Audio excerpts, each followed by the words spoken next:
Let's introduce our speakers now.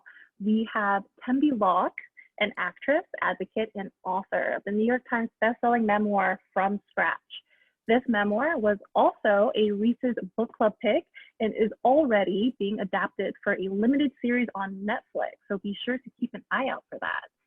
Tembi will be interrogating our main star tonight, Hope Edelman. Hope is the author of 8 nonfiction books, including the bestsellers Motherless Daughters and Motherless Mothers. Her work has received a New York Times Notable Book of the Year designation and a Pushcart Prize for Creative Nonfiction. All right, I think I've spoken enough, so I'd like to hand the stage over to these two amazing writers. Please give a very warm and digital welcome to Tembi Locke and Hope Edelman. Oh, thank you. Thank you. Thank you for that wonderful introduction. Hope, I am so happy to be here with you. Thank you for inviting me to come chat with you. I have to say, I just want to give the audience just a little bit of how we first met, because it was very meaningful to me. I met you in person. I knew of your work. My sister knew you, and we met in person at a dinner somewhere here. I think it was off Coldwater Canyon. Do you remember this? That's right. That's when we met in person. Oh, and yes. I remember first of all, the way you spoke about loss. So Sato had been gone maybe 2 years, or maybe I was between the second and third year out from my loss. Oh, and yes. The way you allowed me to talk openly about him, the way you asked of me questions about him, I felt so seen. And I have to say, I think using you as an example, right? And the way that you have spent a lifetime, right? A professional lifetime. Yeah. A lifetime, interrogating, to use the word, this subject of loss and grief. Yeah. And that you're so generous about it. And I think that this book now that you've written is so generous. It's a generous gift that you're giving the world. And I'm gonna just leave it there, but I just wanted to remind you of that moment, because I don't know if you remembered it, but it meant so much to me. Thank you so much. Tembi, I do remember that night.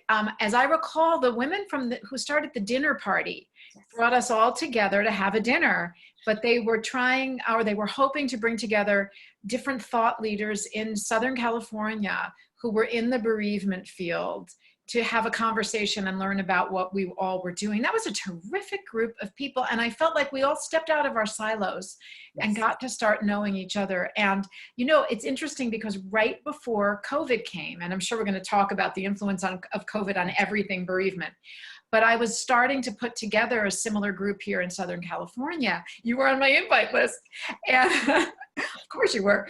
And I had even located a space and settled on a date. It was going to be at the end of February, to invite people to come in and share what we were doing, because I'm all about collaboration.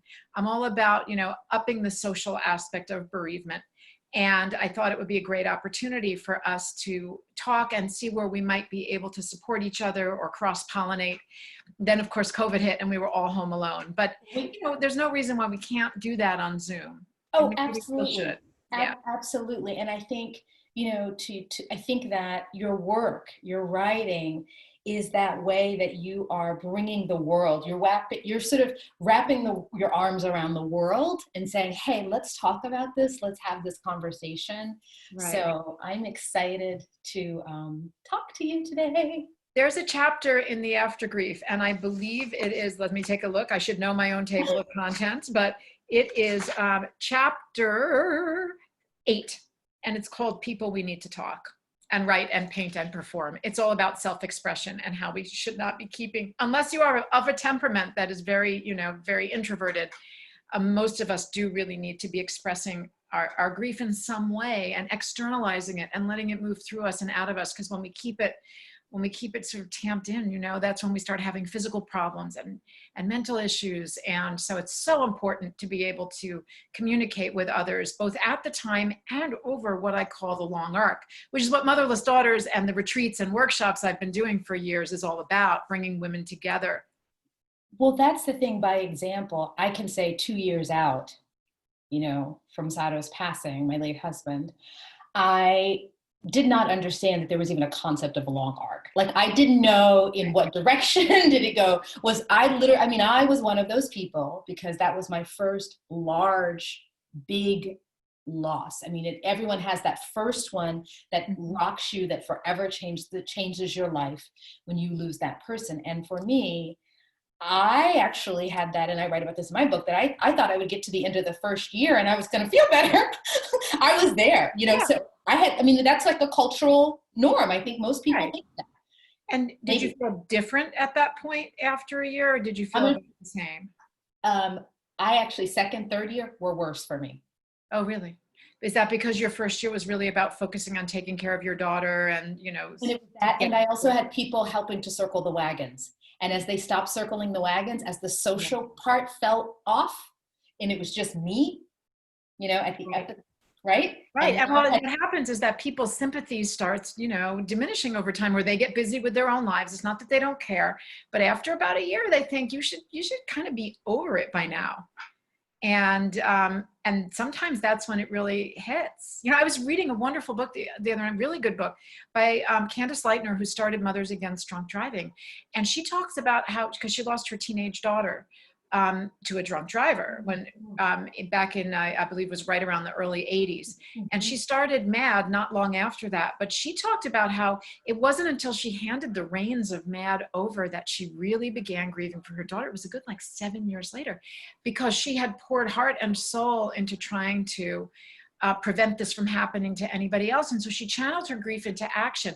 I saw that with the Parkland survivors too. Yes. When we saw them, right, did you notice? Like within a week, they were having the meetings and they were organizing and they were advocating and they'd become activists. And it was a really, I think, productive channel for some of their fear and their anger. But I remember saying, gee, I really hope that they're also having an opportunity to talk about this and the trauma that they experienced and work through that. And then we saw a year later, some of them saying, I didn't get to process that. I diverted all of my attention into activism, and it becomes almost an escape. I would say that's not fair. Probably a diversion. It becomes a diversion, where you can put a lot of your horror and your outrage about what happened to you and others into action like that. But it's really important to balance that out with loss-oriented activities too, where you're able to talk about it, you're able to cry, you give yourself permission to feel the grief. Yeah, I want to read just a little bit that I read about your book when I first heard about it. And it says, whether we know it or not, grief gets folded into our developing identities, where it informs our thoughts, our hopes, our expectations, our behaviors and fears, and we invariably carry it forward into everything that follows.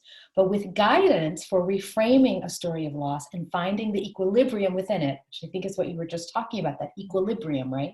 Yeah, the balance. And even experiencing renewed growth and purpose in its wake, you demonstrate for us with this book that through grief, the lifelong process of it, it doesn't have to be a lifelong struggle.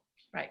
But the thing about it is that finding that equilibrium spot. And, when I first saw that word, I was like, oh, what is that? What's like in the first 3 years of loss, there was no such thing as equilibrium. For me, it was like I was just all over the place, and it had no sense of, I didn't understand. I wasn't familiar enough with my own inner life and the inner me that was growing in this new life, what that equilibrium looked like. And so I didn't have predictability yet, but over time, for me in that arc has been about, I now know the subtle cues. I can start to feel it coming before it knocks me over. Right? So at first it was just like, tidal wave, right? And now, and people have talked about that, the waves, right? And then over time, the space between the waves might elongate a little bit. Oh, yeah. Right? Oh, and yeah. then you can kind of begin to see it. So that's, and so anyway, I want to talk a little bit about this getting to the equilibrium. Right. of it all. Absolutely. I'm seeing in the chat box right now, because I have it up on my screen, I'm seeing a mix of participants. We have more than 60 people here. And I just want to tell you how much that warms my heart, because 60 people will not show up at a bookstore anymore for an event, hardly ever. But We'll show up for you. Well, these virtual tours, though, allow women to come and look where women are coming from. They're from Ohio, they're from California, they're from Tennessee, they're from all over. It's really beautiful to see that. But I see that there's a mix of people here who have a loss in the past, like in the 80s and the 90s, and then some whose loved ones died much more recently. Okay. And so I think we have a lot to learn from each other. Yes. Because those who are really in the throes of very recent loss may be where you're talking about, Tembi, when you don't know what equilibrium is going to look like or balance, because you're all in that state of really acute emotional pain. And what I call the after grief is the part that I think starts when that really acute emotional pain starts to diminish, and those waves, as you so eloquently described them, start stretching out in duration. There's more time in between them. And that is typically, how we see grief kind of ebbing and flowing, that at first we just feel pummeled by the waves. They're coming at us at every opportunity, and we have to forcibly keep them away, even if that means, refusing to let ourselves think or feel, just in order to function on a daily basis and to have some form of optimal functioning. But over time, we find that the waves become gentler, and they stretch out, right? So they're not happening one on top of another necessarily. I feel like it's like childbirth in reverse. It's like the labor pains, at first are slow and far apart, and then they get close together. I feel like grief is the inverse of that. At first they're really intense and close together, and then they start spacing out more over time. But just like you said, one can come back and knock us over when we weren't looking. And it could be the smell of someone's perfume, or seeing someone 3 rows ahead of you at a sports event wearing your father's favorite hat, and we can't prepare for that or a song comes on the radio. That's, I write about that in the After Grief, that a song comes on the radio and I just find myself crying in the car because the flood of memories come back. Even now, after 39 years, that can happen. Yeah, for me, the sensory aspects, that first, it was all the things you said. It was sight, sounds, colors. It was the way the wind blew as each season changed. That first year of, it's now summer. Oh, this is the first summer. Oh, this is the first, the whole year of first was, right, pretty raw and awful, but becoming familiar. And for me, what was important was writing things down. Mm-hmm. And not with the intent of being an author. By the way, I did not know. The book was coming? Did not know. That was not in the plan. But I felt as though I had this thing of, I felt like I was going to lose all the memories. Like I was going to lose it all. That caused me more anxiety. Right? The idea that I would lose. So I kept a little notebook in one by my, in the dresser, the what do you call, bedside table.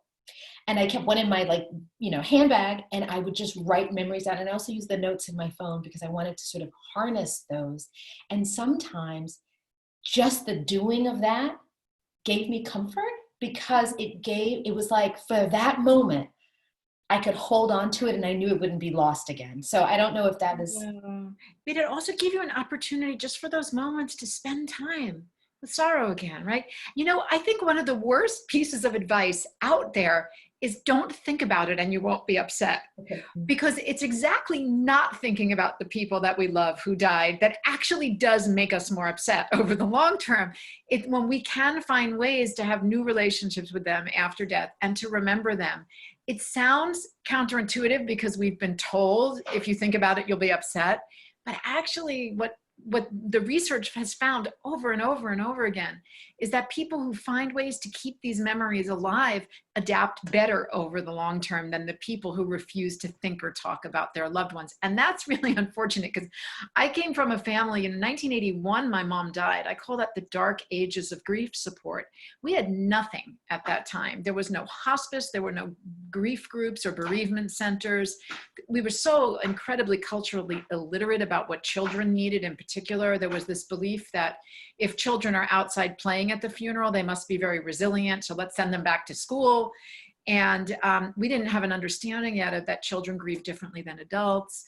And you raised a child who lost her dad. So, you know, you, I'm sure, have seen that what she understood at 7 is real different than what she's going to understand at 11, which is different than what she understands at 15. And the way she's in her long arc of grief, which is also running concurrent, it's running concurrent with her developmental changes. Exactly. Which is very, Absolutely. you know, it's a very different experience than me being a fully adult woman, well into her adulthood, who is integrating my loss, processing my grief Right. in a whole different way. For her, things come up anew because she's moving. And I'm sure for you as a 17-year-old girl, when you first got married, when you graduated college, all the new things would just bring it back up again. Exactly. Right? And there's a chapter, there are a couple chapters in the book actually, where I talk about new grief, old grief, and what I call new old grief. And you've just hit on all of them so far. New grief is what we feel right after someone we love dies. And it's very person specific. We are grieving the loss of that specific person in our life and the physical presence and the physical relationship that we shared. I call that new grief. Old grief is when you have a response in the present that's related to a loss in the past.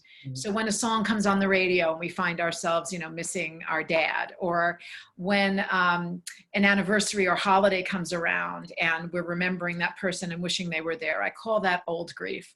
But what I call new old grief is when we're experiencing an old loss in an entirely new way. And it's usually a one-time event, like a graduation, a wedding, becoming a parent, losing a job, and the big one, reaching a parent's age at time of death and passing it, or your child becoming the age you were when a parent or sibling died.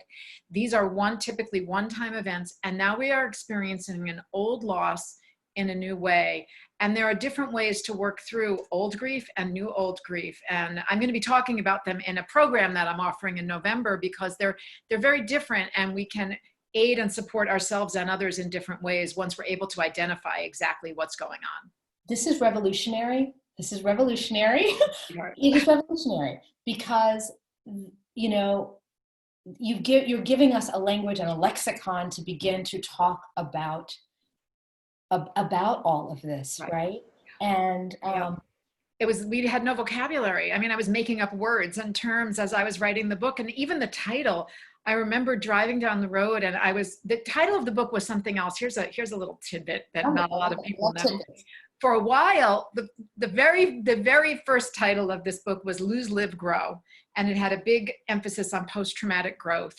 But then a lot of things started changing in the culture and my life. And I thought, oh, no, I think we really don't deal with loss and grief very well at all. I think I want to, you know, shift a little bit. And so then it was called for a long time, This Loss We Carry. And it was about how to carry a loss, you know, forward into the future. But that seemed like a little sad and depressing. I didn't really know if that was going to work. It was a working, we call it a working title. Yeah, yes. And then I'm writing about, you know, my dad died 16 years ago too. So that's a long arc also. And a couple, you know, really important people in my life have also died in the past. So I think of that also as part of my long arc with each of those relationships. But I remember I was driving in my car, I live at the top of a canyon, and I'm driving down this winding canyon road. And it's really bothering me because I had just been writing that morning about, you know, grief still showing up for me decades later. And I thought, that's not the right word. You know, I feel like grief is a really good word for that year that you're talking about, or those 2 years or 3 years. But 20 years later, I don't think I can rightfully call it grief. So what comes after grief? What comes after grief? And I'm just driving and I'm thinking, damn, we don't have a word for that. It's like sorrow, persistent long-term bereavement. That's super clunky. No one's going to go for that. And then it occurs to me, I think I'm just going to call it the after grief. And I got down to Pacific Coast Highway and I safely stopped the car. Texted my editor and agent and said, what do you think about the after grief? Like, what do you think about that as a term? And my editor said, oh my God, I think that's your title. And then we said, this is the phase that comes after the acute phase. Like, I see someone here, I saw someone in the chat box very briefly say, all we had back then, meaning when her loved one died or when my mom died, was Kubler-Ross. Yes. And we did. We had the 5 stages. A social worker handed me a pamphlet that said the 5 stages of grief. And so I thought, oh, good. Here's a pathway out of this. Mm-hmm. And, you know, I write extensively about that in the book, how those 5 stages came about, which were not as Kubler-Ross intended them, and how the culture grabbed onto them, and what has happened to our thinking about grief as a result. A very, very powerful paradigm for getting through grief, because it promises that we'll get to a state of acceptance, and as if we'll be elevated to a new plane and leave all the pain behind. But, you know, I'm sure everyone here listening knows that grief cycles around, and it resurges, like you said, like in waves, or I think of it like expansion and contraction, expansion and contraction. Yeah, and one of the things that, you know, I learned, actually it was my therapist who helped me to sort of see that grief also acts as a magnet, and that one grief can magnetize other griefs to it. I'll give you an example. When I lost Sato, it activated early grief in my life for other losses I had had. Yes. This year, his mother passed away. Mm-hmm. And so her passing, I'm grieving her, but it also reactivated all of my feelings of loss about him. And so when she gave me that image, it's so powerful, because I now can go, gosh, why am I feeling so down about, I don't have to compartmentalize anything. It's all a messy magnet of feeling like, this is what loss feels like, and this is the hurt, and this is the core feeling, and I don't have to tease them out or separate them or silo them. I can say right now, I am feeling all the big losses that get magnetized even by the tiny losses. Yes, and I call that proxy loss, because we're sort of grieving by proxy through another loss sometimes. But no, it's true. A loss in the present can reactivate feelings that are very familiar to us from loss in the past. I'm hearing this a lot right now during COVID. That feelings of helplessness or these feelings of fear in our bodies are so reminiscent of how we might have felt after someone died, that even though we may not be experiencing a death right now, although unfortunately, you know, too many of us are. I read an article the other day that said for every person who dies of COVID, there are an average of 9 close family members that mourn them. So 9 times 200,000 people is almost 2 million people in our culture right now mourning just COVID losses. And then there's all the other deaths that have occurred at the same time from other causes. So it's reactivating, you know, some of that. But also, if you have an early loss, like you were a child, you needed to be helped in your grief by an adult. You needed a stable adult who gave you permission to talk about your loved one and gave you an opportunity to express. It doesn't have to be your surviving parent. Great if it is, but oftentimes they can't. It can be a member of the extended family, or an older sibling, or a teacher, or a mentor, or even a neighbor. I've heard people say that the neighbors were very helpful, but we often need that. And then we are able to grieve as a child. Otherwise, that grief gets congested, and then it really might show up with a later loss, because now we are able to process it as an adult, but those feelings from childhood are coming up. Yeah, yes. And I just, you know, I'm so grateful to all the people in my life who allowed me, in the very, how shall I say, repetitive way, because my early grief was very repetitive. I needed to tell the same stories over and over and over again. My daughter did the same. So anyone who would listen to that story and a version of that story over and over again was giving me a gift that they didn't know, because I needed the space to say it, because my brain was trying to process it. I was trying to integrate it, and the repetition of saying it, of memories, of all of it needed. So there's the oral storytelling, which later you can write about it, you can dance about it, you can do it all. You know, but that oral, and just having people silently listen and just is so valuable, so valuable. Thank you so much for saying that. And I want to let the participants know, Tembi and I have not talked about this in advance. We did not plan this conversation. So I'm so excited to hear this coming up naturally, because it completely validates the research in this book and the research of others. There's a chapter in here called The Power of Story. And what you are describing, Tembi, actually has a name in social psychology. It's called the story development phase. And it's when after a loss, we are piecing together the facts in our mind and trying to come up with a version that feels intellectually and emotionally complete. And we have to test it out in the world. And that's exactly what you were doing by telling it to people over and over. You're trying to create that version that makes sense to you, that you can carry forward. And it may change over time. You may get new information. You may reach a different level of maturity, especially if you're younger. I remember doing that after my mom died, like trying to run the story through and through in my mind. And I got mere days before she died, I got very, significant information about her illness that I hadn't had before. So I had to try to make my story fit those new details in at the same time that I'm trying to figure out how the heck she just died, because we had all thought she was getting better. The children in the family had thought that. So, but I was testing it because I had a pen pal in Minnesota, and I would try to write her letters and tell her what happened. And that was my form of testing, because I didn't have anybody to talk to.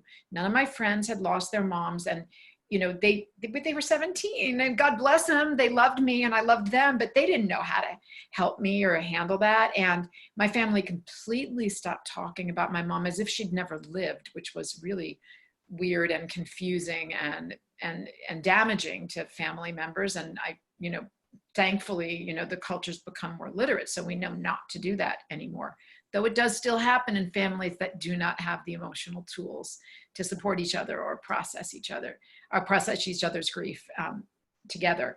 But I tested it out in letters to a pen pal, and I could never land on a version that felt right.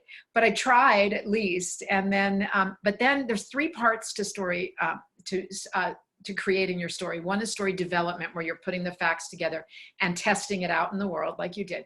But then there is the phase that's called confiding, when we have to share our story with other people. And this is what I see happening at Motherless Daughters retreats in such a profound and beautiful way. The participants here might not all know this, but from 2016 until the end of 2019, I was leading in-person retreats for women who'd lost their moms. Claire Bidwell Smith and I started them and did the first 8 together. And then I continued doing them. And we had a whole bunch planned for this year that we had to cancel. So we're moving them into the virtual world. We're going to do another virtual one for the holidays in December, but it'll be our second virtual retreat. But the women there had an opportunity to share their stories and find other women who understood them, who could validate them, who could normalize their experience. They didn't feel like they were alone or deficient in some way. And that confiding is a really important part, but you need a compassionate listener. You need people who can actively listen without trying to fix you, without trying to tell you to feel otherwise, without trying to put a positive spin on your story. If it's sad, a lot of these stories are sad. I mean, I've met not just women who've lost mothers, but for the AFTERGRIEF, I interviewed more than 80 people who had lost all different family members to all kinds of causes, but quite a lot of suicides, some homicides, accidents, traumatic loss. And these people really wanted to share their stories and tell them, but it was hard sometimes to find people who were willing to listen, because the stories, were upsetting to other people, but they needed to be able to process it themselves out loud. It's really important that we offer that to each other. You are reminding me of something I had, forgotten. There was a period of time where I was like, do you know how, well, in the African-American culture, we have the tradition in the church of like the people who come to funerals who aren't related, but they just need to cry. Is that right? Like they come to funerals and they're the crier. They're like the Greek women who show up to cry Yeah, pretty much something like that, right? And it's a way, and some of it, I've always thought, like, I would always ask my grandmother, like, why is that person here? Why do we know them? And sometimes, my grandmother years ago would say a version of, she's kind of letting out her own grief. So showing up at a funeral was a way for her to like have a good old cry. Now, do you know about the African traditions? There's a tribe in Africa, specifically the Dagara tribe. Do you know the work of Malidoma and Sabon Fusome is all about this? Yeah, tell us. I write about this in chapter 2 because when I wrote Motherless Daughters, and I can see in the chat box, there's a lot of women here who've read that book. When I wrote Motherless Daughters, I was really focused on helping women find comfort in their similarities. And so I interviewed women of all different races, ethnicities, religions, and ages. And I was looking for the common threads. And I remember saying that once you get beneath, the demographics of the interviewees, we were all telling the same story. And that was true. We did have like that lava underneath, where we all were talking about the same things over time. But in the 25 years since that book has come out, 26 now, I've developed a much greater appreciation for how culturally relative grief is. Yeah. And it really does vary from culture to culture based on race, ethnicity, and religion. Geography also, even within the United States, there's geographic pockets, like New Orleans funerals are really different than the ones we might see, in Chicago. Yeah. And so I started studying how other cultures handle death, dying, and mourning. And I have a huge files in my office. I was fascinated. I went down the rabbit hole, which is, the book was 2 years past deadline, and at least a couple of weeks were because I couldn't stop reading about other cultures. I was so fascinated. But by far, the tradition that I found most compelling was the Dagara tribe of Burkina Faso, Africa. And on their tribal lands, almost every day, they have a grief ritual going on where members of the community will come and they can just express their grief with the support of the community. And it doesn't have to be because of a death. It could be because your best friend stopped talking to you, or you just lost a job.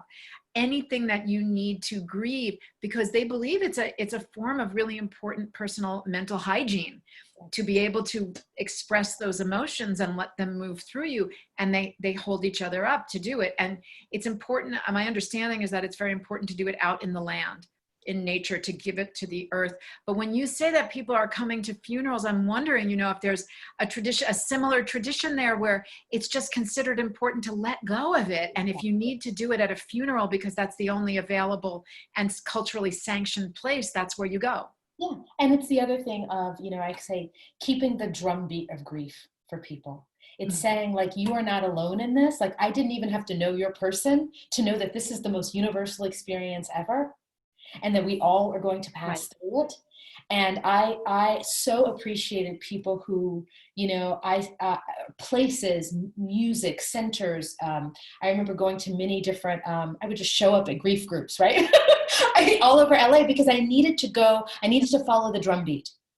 I needed to follow the drumbeat of people who were holding that space, willing to talk about it, willing to, that I could sit in it, even among strangers, and just have my feelings, or just be in company and not feel alone. That social part was really huge for me. And I know that you have the 5 aspects, right? Mm-hmm. And one of them is social. Do you want to tell us a little bit? Sure. I think that grief really has 5 aspects. And I don't think that right now, the dominant, white Protestant American culture does a very good job. I shouldn't even say American, just Western culture, like the dominant Protestant way of handling grief honors all 5. And I think all 5 are really important. And this is where I saw other cultures doing a much better job with it. But the 5 are emotional, which is the one that we always think of, crying or emoting in some way. Intellectual, which includes piecing together your story and trying to make sense of what happened. There's also the spiritual, which often gets taken over by religion. People think, if you're talking about the spiritual component, you must be talking about the afterlife and religion. And that's part of it. It is. Some religions give people a framework that's very comforting and very helpful for them. But I'm talking also about the spiritual aspect of grief, which is an existential crisis. Someone was here all the time and now they're gone. Their physical existence has, ceased to happen. Where did they go? How do we reach them? To me, that's part of the spiritual element. There's also the physical, which I think doesn't get enough attention. Claire talks about this really eloquently, how she had a panic attack and went to the ER and was asked about 15 or 20 questions. And her mom had recently died and nobody asked her, are you bereaved? Has there been a loss or a major, trauma or disruption in your life recently? And so our bodies, hold on to the grief and need to release it too, which is why physical activity is important. What we nourish ourselves with in terms of food is important. Finding ways to get sleep and exercise, really important. Yeah, staying hydrated. It's huge for me. First things that go. Oh, I was be under the table because I didn't stay hydrated. It's the first thing I tell everybody. If you don't eat, if you can't eat, please drink water. Just, if you just do that. Yeah, stay That's hydrated. what I always tell the newly grieving, please drink water. Because anyway, go on. Physical. What happens to me when I'm going through grief, and I know it because it's happened several times, is that I can't eat. Yeah. I just stop eating. And it's really important for me to remember at least to stay hydrated. You're right. And also to move your body a little bit, just because otherwise the stress hormones, I think I've never heard anyone talk about grief hormones, but I'm sure there are some that, show up. Right? Oh, yeah. I've had all the blood work to say. Because Really? actually, meaning there is no cortisol. Do you get high cortisol levels? So cortisol, and what I learned to do early on when I was going to physicians, or even to get my nails done, I needed to tell I said, you are meeting someone. I lost my husband 6 months ago. So if I start to cry right now, it's not about you. It was my way. I needed to just put that out there, and sometimes I would write it on the big intake form, widow, and I would circle it because I wanted them to see it first and know that they were me, because I didn't wear a black armband everywhere I went. Right. So this was my way of telegraphing to the other person in front of me, this is where I am. And that might be affecting what you're seeing right now. Well, let's talk about that because it makes us invisible. And, if we talk about Victorian mourning rituals of the 19th century, you could tell when someone was in mourning and you knew to treat them a little more gently. You knew that they might be fragile. The men had the black armband and the women had elaborate rules for their social etiquette, for their dress, for decorating their homes. Yes. I mean, you would walk down a street in Victorian England and if there was a specific kind of wreath on the door, you knew that someone in that family had died and the people were in mourning. And this really started diminishing around 1914 to 19, actually exactly from 1914 to 19. It was the triple or quadruple whammy of World War I, psychoanalysis, the Spanish flu pandemic of 1918 to 19, and the women's suffrage movement. And that's when mourning behavior really began to change. And now we're left with a very truncated version with much fewer rituals. So what you're saying is really important. See, if we went out in the world and people knew that we were bereaved, now, we have this whole idea that we shouldn't call attention to ourselves, TMI. I feel like if we went out in the world with just something very subtle, like a black armband, people would just know, okay, I see this person crying. Let me just be gentle with them. Let me hand them a tissue. Let me say, I'm so sorry. Let us learn how to take care of each other as a collective instead of expecting people to get over it on their own.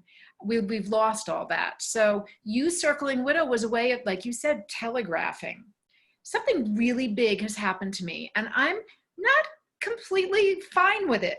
And I need to process my emotions and I'm going to ask you to just, tolerate that or deal with it, or even better, maybe be extra kind to me because I need it. That's the art of comfort that we have lost as a society. And that's the social piece of it. And for me, I write about in my book, it was those trips to Sicily, which is an ancient culture and does it very differently. And the way I could openly talk about my loss and grief. And there, the widows did all wear black.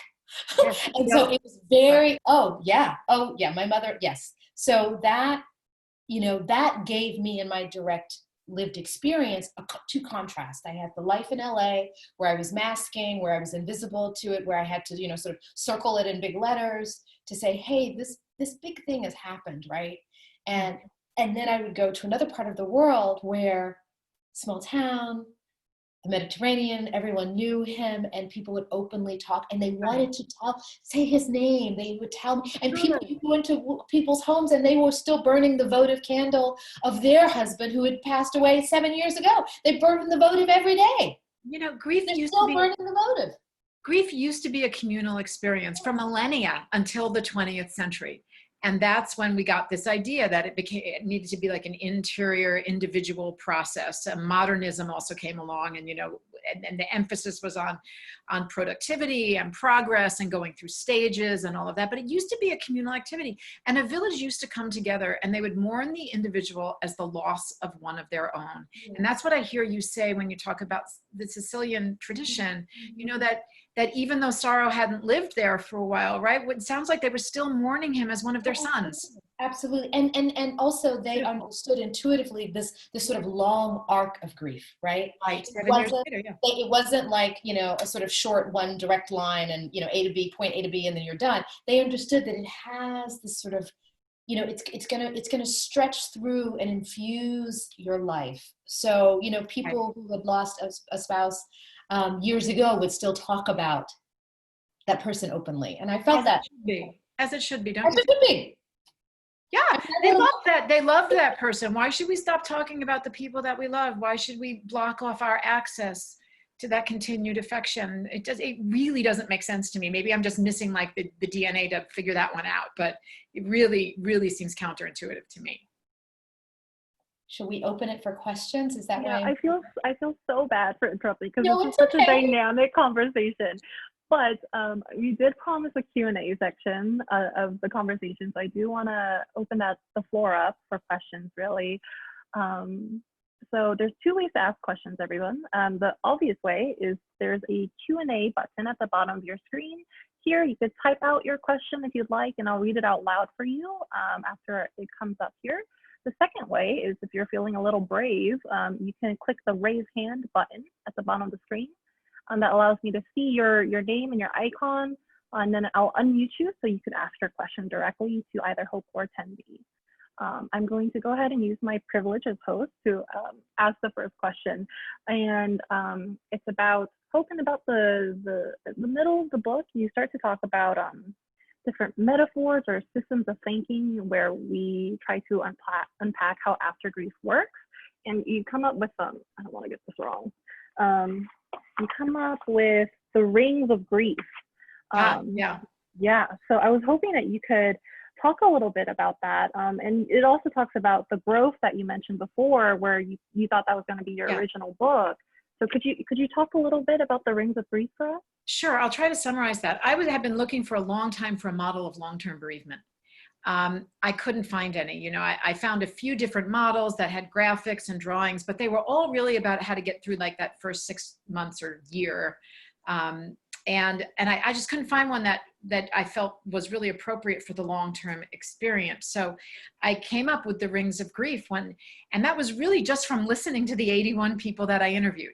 I was just listening, and they were talking like Tembi was talking earlier about the waves, you know, and that's when I started thinking about expansion and contraction and expansion and contraction. And so the Rings of Grief, if you imagine a bullseye, kind of like the Target store logo. So there's a circle in the middle, and then there's a ring around that, and then there's a ring around that. So let's talk about that circle in the middle. That's what I call the red hot center. That's the acute phase of grief. That's what I also call new grief. That's where we are when we're just trying to get from day to day and make sense of what happened, and it hurts so much we don't know when it's going to stop hurting, but it does.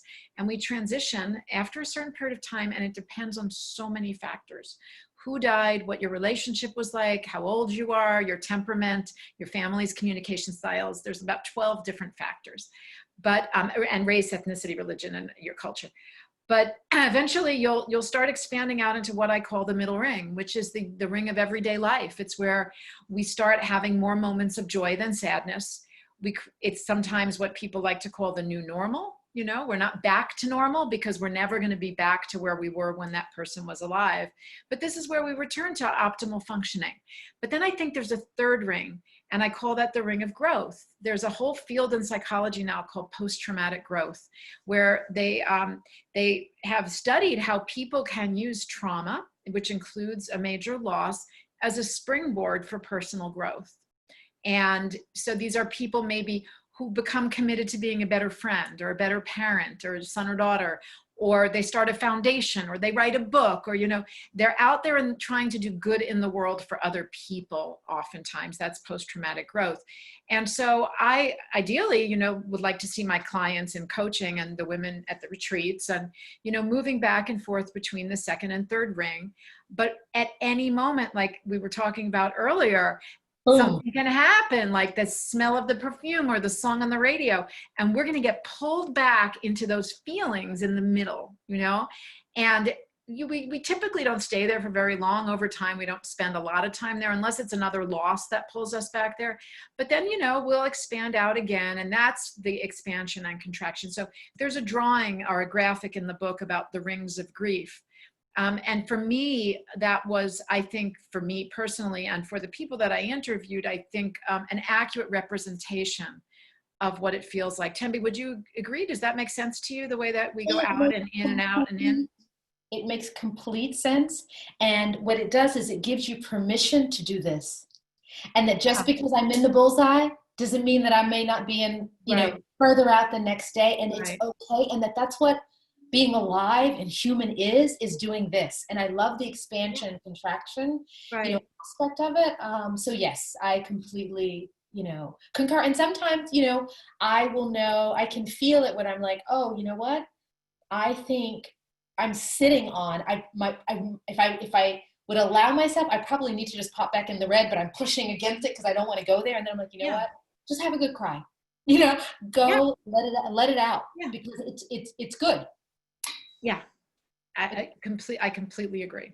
Yeah, I have my sad playlist is what I call it. So we did have a participant, Marcia K, who raised her hand quite a while ago. So I just wanted to give you a heads up in case you still want to ask your question. Sure. I'm going to allow you to talk and unmute you. So Marcia, if you have your question, you can ask it now if you're still here. Or Marcia is my mother's name also. I love that our first question comes from Marcia. That was my mother's name and she spelled it that way too. Oh my gosh.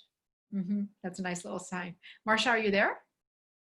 I think Marcia might not be here right this second. So what I'm going to do is I'm going to go ahead and pull up the Q&A. It looks like we have a bunch queued up already. The first one we've got is from Sarah Evelyn. How do you approach your child reaching the age that you were when your mother died? Well, you know, that's an interesting moment for anyone was young when a parent died, because we do a triple identification at that time. We are often identifying with the child and remembering ourselves at that age and maybe how vulnerable or unprotected or sad we had been. We are identifying, of course, with our current self, watching that happen, but we're also often identifying with the parent. And we feel sometimes a new sorrow for the parent, realizing what it must have been like to leave a child at that age. And that's sometimes the hardest part. But we also identify with our younger self through the child. And so how do we approach it? Well, I do younger self work with people where we travel back sometimes doing meditations and we visit the younger self, or we find out what they need. And because seeing a child reach that age can reactivate in us feelings of helplessness or sadness that we may have had and maybe didn't get support around. So we do some younger self work, but also, really just expressing and talking about what our parent might have lost and how we might like to be able to live our own lives forward as a parent in ways that they didn't get to, which gives us maybe a renewed sense of meaning or purpose around that loss. And it can also reactivate a fear in a child that we're going to die. So our child may need more reassurance that we are, if we are healthy, that we are. It can reactivate fears enough that we might die at that age and leave our child. You see, there's a lot of layers here. So sometimes, I'll be working with a client and this will come up and they might be real afraid that they're going to die that year. So we'll make sure they get their medical tests, have their annual exam, anything that we can to reassure them that they're in good health if they are. Yeah. Okay, so we have another question. The next one's from Eliza Goldsmith. She asks, Hope, I'm curious how you think our society will change in terms of facing grief post-pandemic. It seems we are all still collectively uncomfortable speaking about it, even though we're well on our way to 250,000 deaths in this country. It seems like the whole world will be facing a long arc of grief. That's an excellent question, Eliza. Thank you. And I think I know Eliza. Hi, Eliza, if that's the Eliza Goldsmith that I've met in the past. I think she says it is. Hi, Eliza. I think there's two ways to answer this question, because how the society at large will change. I hope in some good ways. I've been out there speaking and doing some writing about what happened 100 years ago between 1914 and 1919, almost exactly 100 years ago, and how we need to hold on to the rituals that we have and maybe even create some new ones. because the morning rituals that we had in the Victorian times, as I mentioned, became, so diminished and truncated. So I'd like to educate people about how important it is to get back to what we had before, and then even amplify that where we can. For example, people can't do funerals and memorials the way that we want to be able to honor our dead. It's really a really important ritual in the culture to be able to gather, offer comfort to the bereaved family, to sit in a room together, listen to eulogies, tell stories about the people who died and remember them. And it's hard to do that just via Zoom. People are trying, but a lot of memorials are being postponed.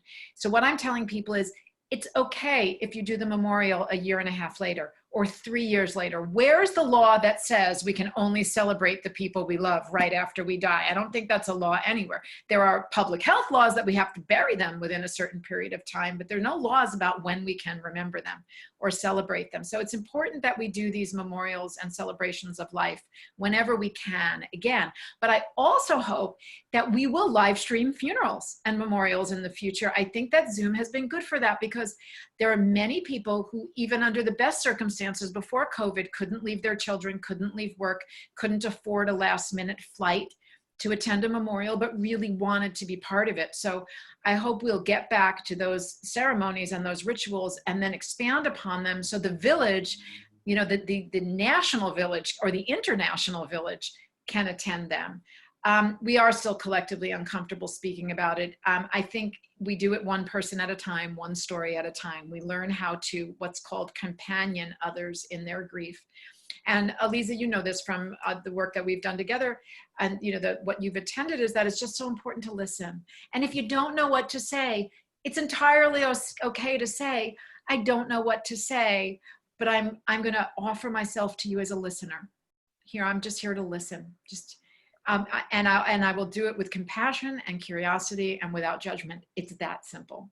And I think the more we can share that and talk to each other about that and model it for each other, that's maybe hopefully how we can change the culture for the better.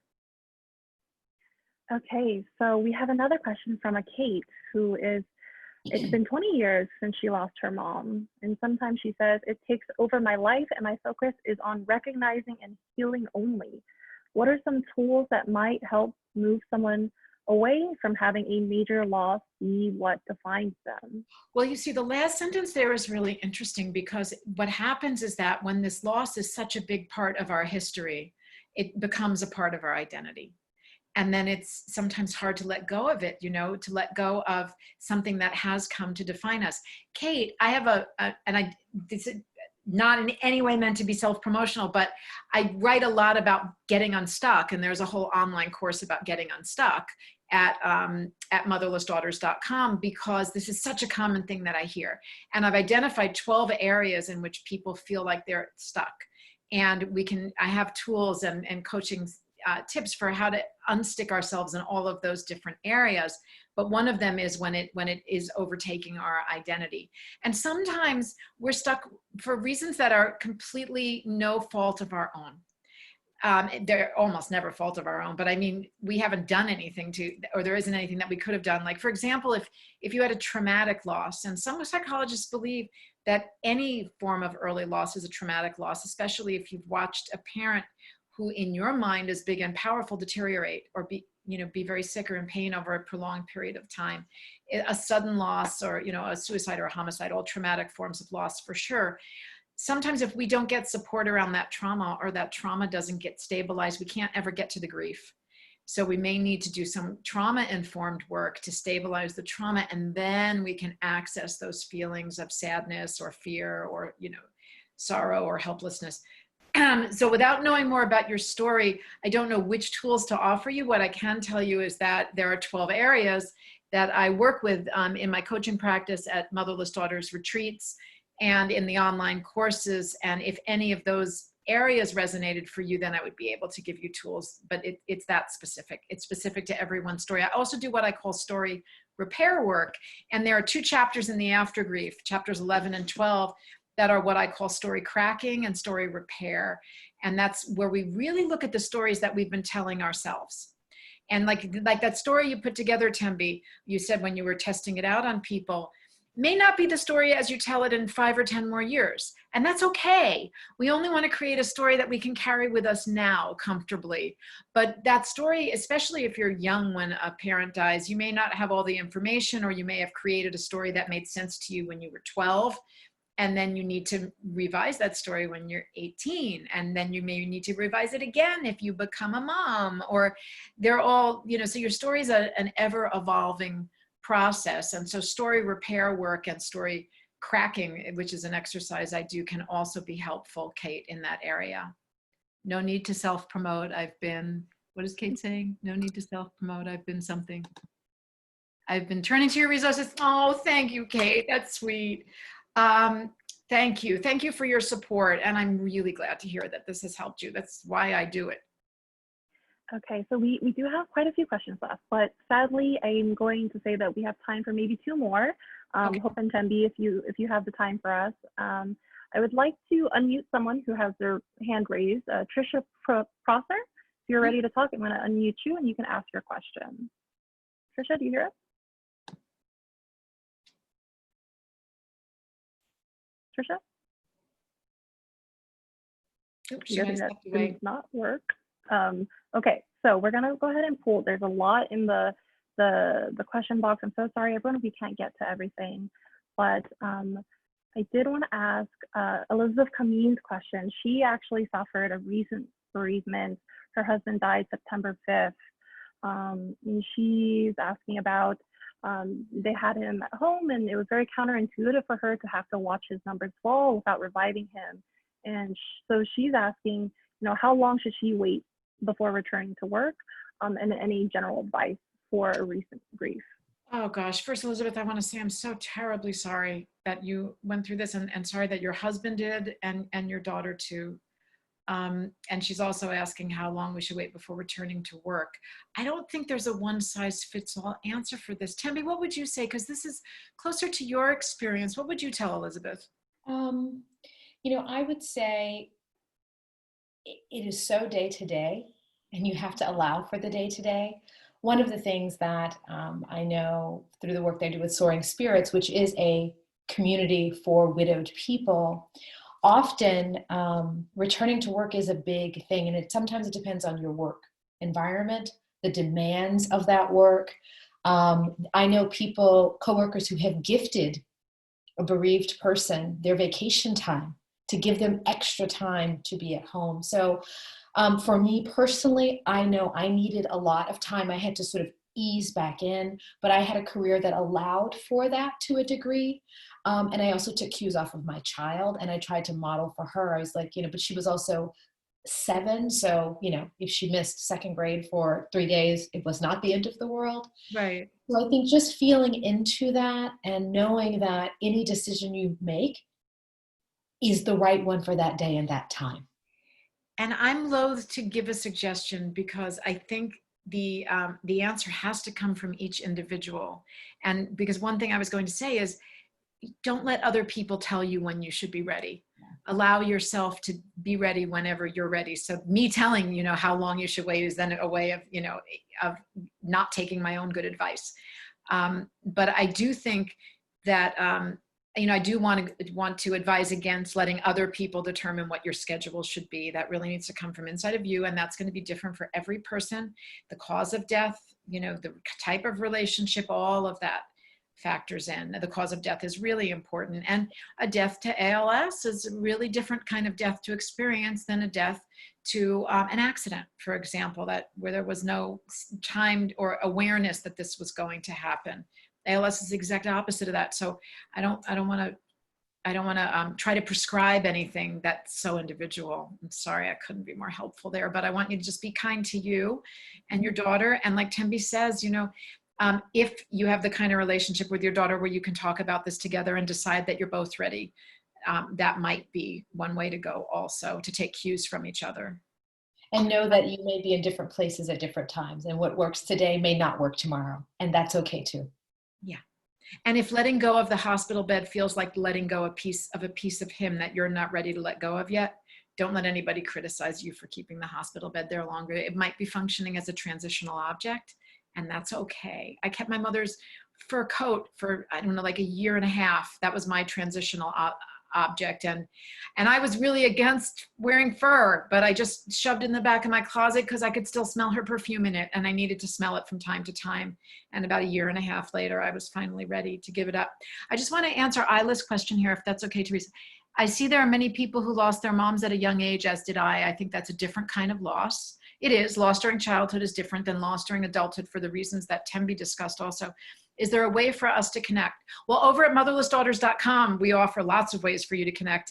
My Facebook authors page has a lot of activity there. There are a couple really excellent Facebook pages for motherless daughters. There will be an online retreat. There will be a free live event in December, and a new launch of a course and a membership program. There's a lot coming in the next year. So check out motherlessdaughters.com and theaftergrief.com. But if you want to connect right now, there are some really good Facebook groups, and also my Facebook author page where I'm wearing the red shirt. We get a lot of conversations going, and women, and at the AFTERGRIEF community also. It's just called the AFTERGRIEF community on Facebook. There's a tremendous amount of support. We have really fantastic moderators, some of whom I can see are here tonight, who keep the conversation going and offer support and advice. And that's a good place to go in the very short term. Excellent. I think it's time to wrap up our evening. I know we can talk all night long, and we all have questions and stories that we want to share. So I just want to give an enormous thank you to these two fantastic women. Thank you for sharing this conversation with us and providing, just a little bit of solace during all of these wild times. I do want to say I'm going to post a link right now. You can use this to buy a copy of the AFTERGRIEF online and support Chevalier's books. Yes. If you prefer to pick up a copy in store, just go to our website, chevaliersbooks.com, and put in a request. And we're actually going to do something a little special today, which is we're going to keep the meeting running for about 15 more minutes so that everyone, if you want to stay and chat with each other, you can.